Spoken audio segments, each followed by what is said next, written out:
Hi there and welcome back to my animation channel. Today we're covering the run cycle of the character in my short animation Trainspotter. Please sit back, relax, enjoy it. And if you haven't subscribed, if you're a returning visitor, welcome back. If you're new, welcome. If you haven't subscribed, please go ahead and subscribe. And also use the comment section below if you'd like to see anything specific.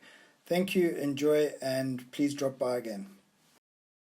Right, so what we want to do is set up a 24 frame run cycle, and the reason it needs to be 24 is that we're doing this in ones. Usually in slow animation, etc., you'd maybe use 2s and 3s, but for this run cycle, because it's fast, we are going to do it in ones.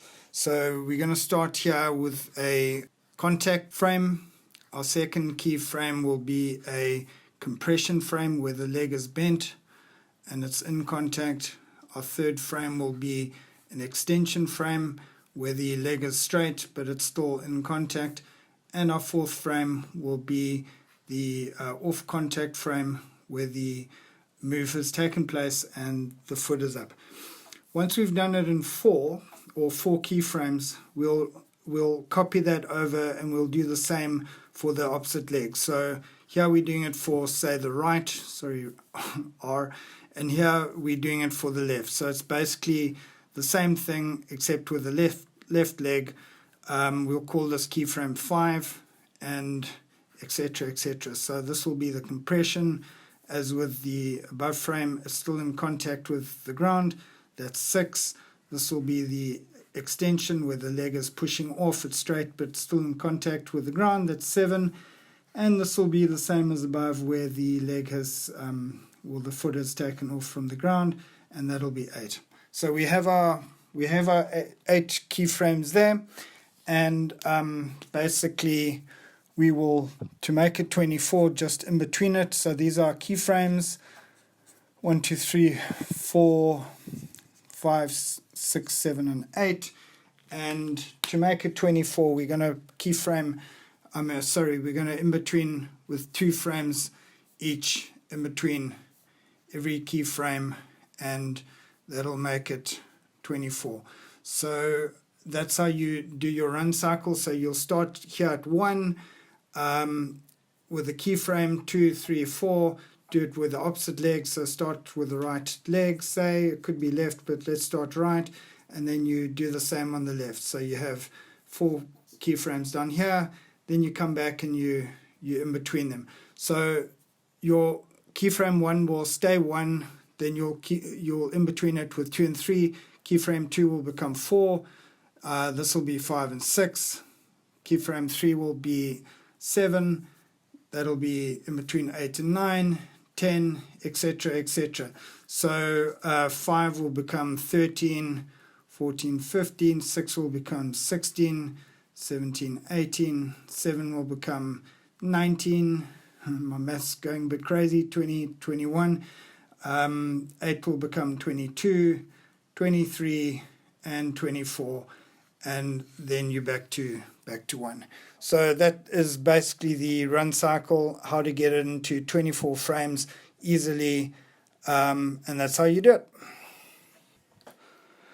So now that we've got that sorted, we sketch it out. Here I've done on the top line the first 4 keyframes of the right leg, and on the bottom line I'm doing the left leg keyframes, the 3 contacts and the lift off. And we scan that in or take it into Photoshop, separate it and run it into OpenToonz in a column. I'm just spacing it out here, and we play that through as our pencil test, and there's the guy running. So now that we've got the keyframes of the guys set up on the pencil level layer, we create a new column. I'm doing this in vectors. I find vectors easier to work with, and we create a vector column and we start doing the outlines around the sketch. We'll do this for all 8 of them. We're bringing in the color from the character because this is an existing character that we've animated before. So we've done a snapshot and we're pulling in the color to use the same colors off the palette. Also to reference this character, just to get his look so it's consistent all the way through. Here we are just manipulating the vectors, and we are setting this guy down against those 8 keyframes that we set out earlier on the pencil level.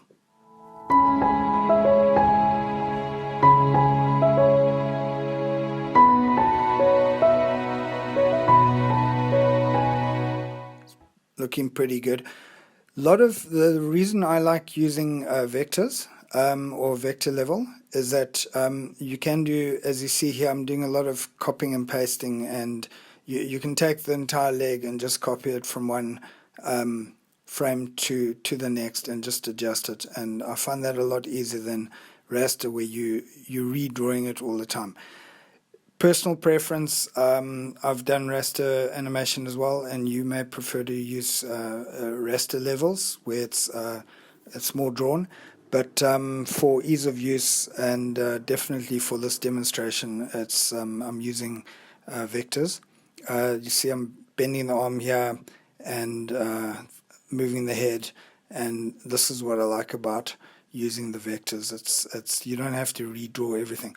Although, that being said, you do adjust, you spend a lot of time adjusting things. So, I don't know, 6 of one, half a dozen of the other. Maybe it's not that worthwhile time-wise to use vectors, but I believe it probably is, because you have advantage for coloring and stuff like that. You just click in the object and it's filled. So to me, vectors are much easier to work with, but you know, this is not a solid rule. You can get a nice hand-drawn, a nice more natural look with rasters. You get that nice broken pencil line type look, which you won't be getting in the vectors.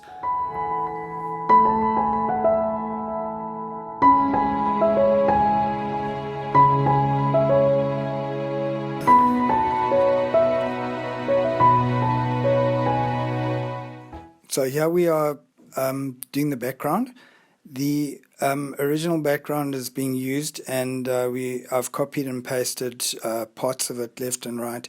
And as you can see, it's not looking great. I don't feel I need to, or didn't feel I needed to create a brand new background. I'd rather use what I have and just stretch it. So that's what I've done here.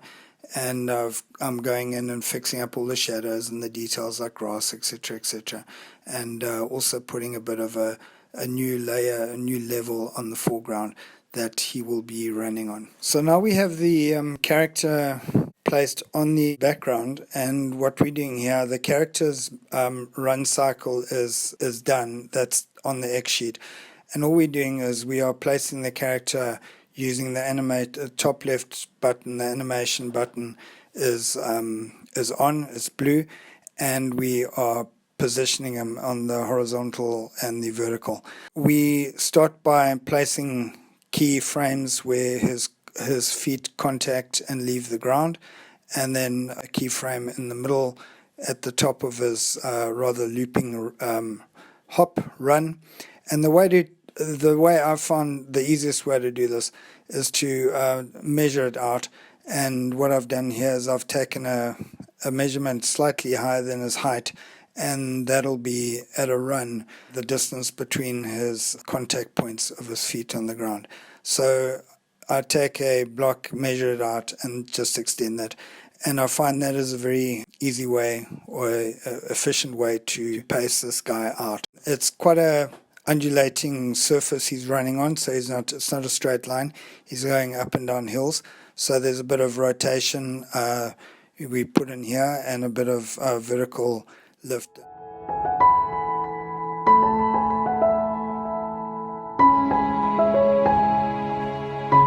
Here what we're doing is we're just doing some final tweaks to his run cycle. I wasn't that happy with a few things, so we're doing a few tweaks here on his some parts, some of the frames of his 24 frame cycle, and using onion skins again, the green and the red, showing the next and the previous frame.